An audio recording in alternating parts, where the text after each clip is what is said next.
Welcome everyone to the 12th round of the FIDE World Championship 2024. Whoa. Woo! We have Gukesh on 1 point lead, and to join me today in this commentary, the wonderful Tanya Sachdev and Sahil Bhai. Hello guys. And with that, let the game begin. I think I had said C4. Yesterday you both C4? had said C4. I think I'll also go C4. with D4, but I think I'll go with D4. I'll go C4. C4. I think. And it's C4 it is. Let's go! C4 is on the board, the English opening, and this was also.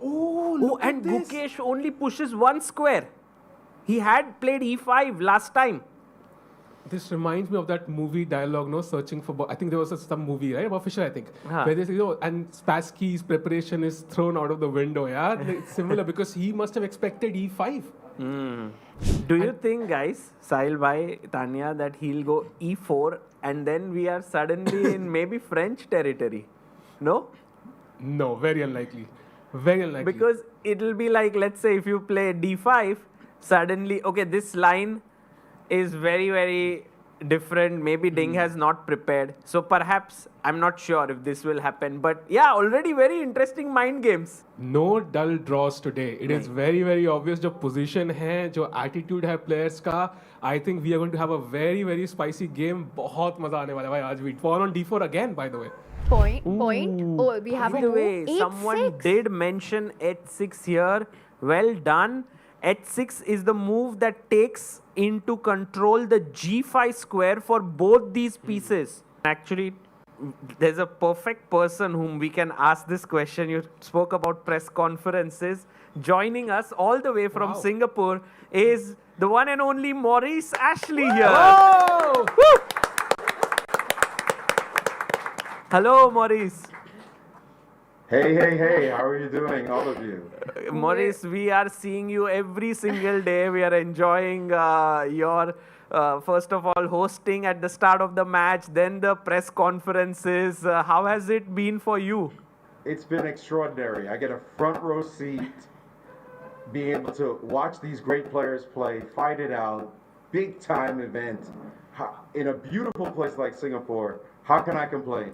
Maurice, how is the atmosphere there today? Because it's like maybe the most critical game of the match, isn't it? I don't know if it's the most critical because obviously the next two games could be draws and then Ding could still come back at the last minute. But it is definitely a huge game because if Ding wins this game, then it's all a reset and we're back to square one, tied match, and that's that.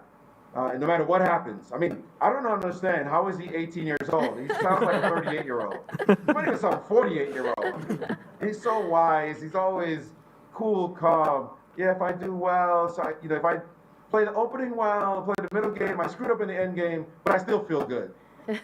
I lost the game, I still feel good. Do you ever feel bad? She get upset once. Come on, it's incredible. And as a chess fan, as a chess grandmaster, and of course with your own role, what has been your opinion on what's been happening after the games? Sorry to put you on a spot on that, by the way. I really feel that the press gets a bad rap, the chess press. Of course, people have some kind of weird questions from time to time. And you hear it and you go, okay, I thought we were in a world championship match. Why are we talking about certain things? But I think the players have shown poise. I think they've shown aplomb. They've shown that they're ready to answer any and all questions no matter what happens. It's part of the experience. People are excited to talk to them. And they may want to hear things that have absolutely nothing to do with the game, but have to do with revealing who they are as people. And they have shown wit and humor. And it's great to see them reveal other sides of themselves, especially Ding, who seems like he's really quiet, really reserved, but he's got that great little twinkle in his eye, and you feel great for him. You have to root for him as a champion as well. What are you going to do with your bishop here? And oh, by the way, Gukesh has played knight to d7, which the engines are not particularly happy about.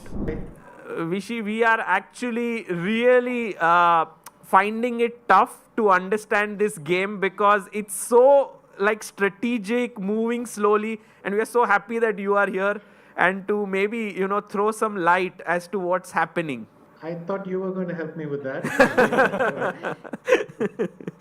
But do you feel like Ding is really putting some pressure on Gukesh today?